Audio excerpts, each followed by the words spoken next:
বন্ধুরা, আমি Sagarika stay with Souvik চ্যানেলে তোমাদের সবাইকে স্বাগত জানিয়ে আজকে আমি আমার রেসিপি ভিডিওটা এখান থেকে শুরু করছি।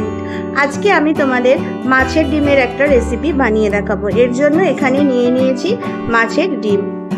আমি এখানে মাছের ডিম দিয়ে কি রেসিপি বানাচ্ছি জানতে হলে পুরো ভিডিওটা তোমরা আমার সঙ্গে থাকো আর স্কিপ না করে দেখতে থাকো।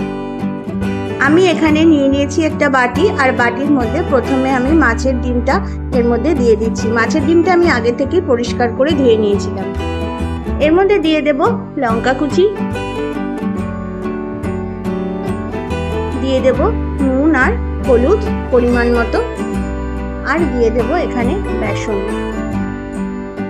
তোমরা চাইলে বেসনের পরিবর্তে ময়দাও ব্যবহার করতে পারো। এখন আমি মাছের ডিমটাকে ভালো করে মেখে নেব। বন্ধুরা, আমার কিন্তু মাছের ডিমটা একদম মেখে নেওয়া কমপ্লিট। আমি পুরো রান্নাটাই সর্ষের তেলে করব, এই জন্য কড়াইতে দিয়ে দিয়েছি সর্ষের তেল। তেলও গরম হয়ে গেছে। এবার একে একে আমি মাছের ডিমগুলো এর মধ্যে দিয়ে দেব, আর গ্যাসের ফ্লেমটা একদমই লোতে রেখে ডিমগুলোকে ভেজে নেব। ডিমের আকারটা খুব একটা ছোটও হবে না, আবার খুব একটা বড়ও হবে না।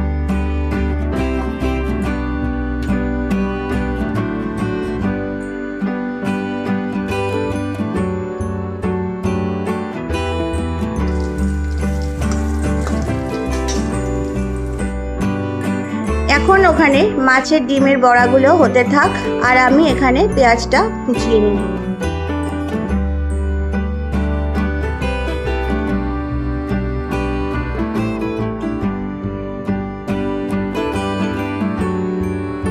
এখানে আমি বড়াগুলোকে একটু ভালো করে উল্টে পাল্টে ভেজে নেব।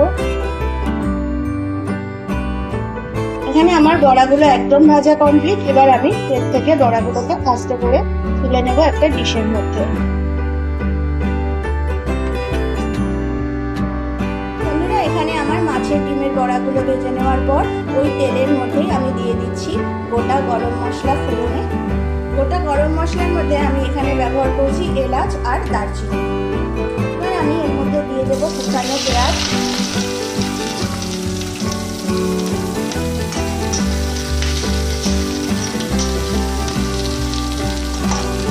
দিয়ে দেবো সামান্য পরিমাণে লবণ,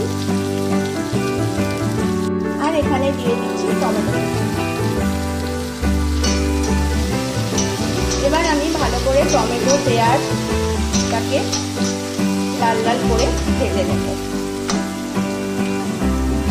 বন্ধুরা, আমার পেঁয়াজ আর টমেটো একদম ভালোভাবে লাল লাল করে ভেজে নেওয়া কমপ্লিট। এবার আমি এর মধ্যে দিয়ে দেবো 1 টেবিল চামচ আদা বাটা, এর মধ্যে 1 টেবিল চামচ রসুন বাটা, দিয়ে ভালো করে বেশ কিছুক্ষণ আমি কষিয়ে নেব।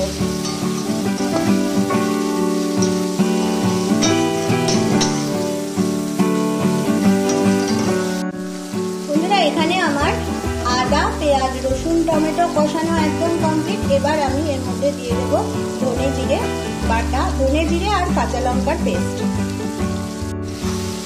এবার ভালো করে সমস্ত মশলা কষিয়ে নেব।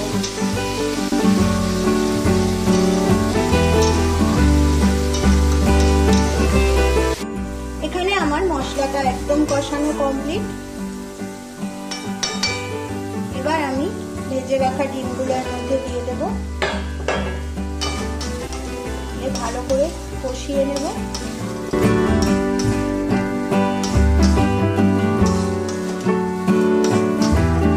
এবার আমি এর মধ্যে দিয়ে দিচ্ছি পরিমাণ মতো জল।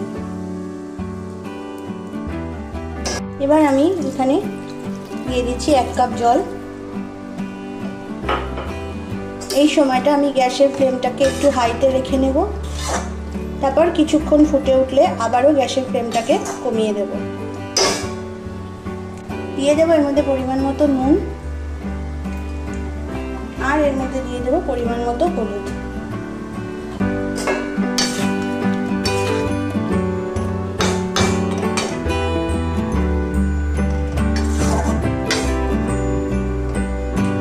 এবার আমি এর মধ্যে দিয়ে দিচ্ছি গরম মশলা,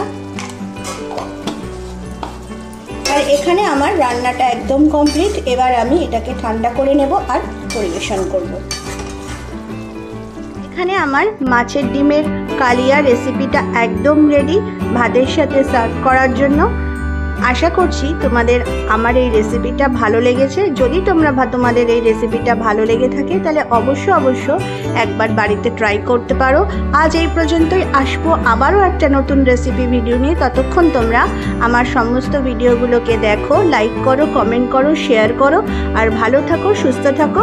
আজ এই পর্যন্তই, টাটা।